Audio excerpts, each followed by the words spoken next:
প্রায় 1,20,00,000 বাংলাদেশি বিশ্বের বিভিন্ন দেশে বসবাস করে থাকে, যাদের বড় অংশ ভোটাধিকার প্রয়োগ করতে পারেন না। এই বিশাল জনগোষ্ঠীকে নির্বাচনী প্রক্রিয়ায় সম্পৃক্ত করা হলে তা গণতন্ত্রকে আরও শক্তিশালী করবে।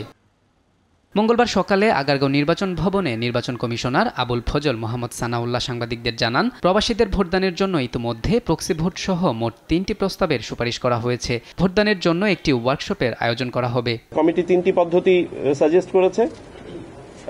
দুটো বললাম যে সময়ের মধ্যে সম্পাদনযোগ্য পোস্টাল ব্যালট, দ্বিতীয় হচ্ছে অনলাইন পদ্ধতি, আর তৃতীয়টি হচ্ছে প্রক্সি ভোট।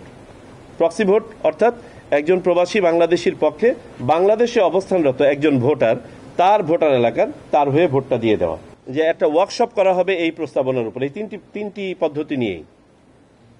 যে ওয়ার্কশপটা হবে আগামী 7 এবং 8 এপ্রিলের মধ্যে, নির্দিষ্ট ডেটটা হয়তো আজকালকের মধ্যে আমরা ফাইনাল করব।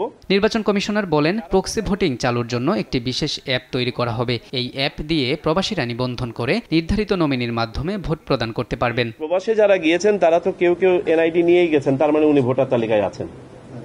আর আমরা 7টা দেশে ইতোমধ্যে 9টা দেশ হয়ে যাবে। 9টা দেশে আমরা ভোটার নিবন্ধন কার্যক্রম চালু করেছি। যারা ভোটার তালিকায় নিবন্ধিত আগে হন নাই এবং এনআইডি কার্ড পান নাই, তাদের জন্য এই 9টা দেশে আমরা সেবা চালু করেছি। অদূর ভবিষ্যতে আমরা এই সেবাটা 40টা দেশে সম্প্রসারণ করব। বিদ্যমান পোস্টাল ব্যালট সিস্টেম অচল। এই পদ্ধতিতে বিদেশ থেকে একটি ভোটও কাস্ট হয়নি বলেও জানান তিনি। মোহাম্মদ আলাউদ্দিন, দেশ টিভি, ঢাকা।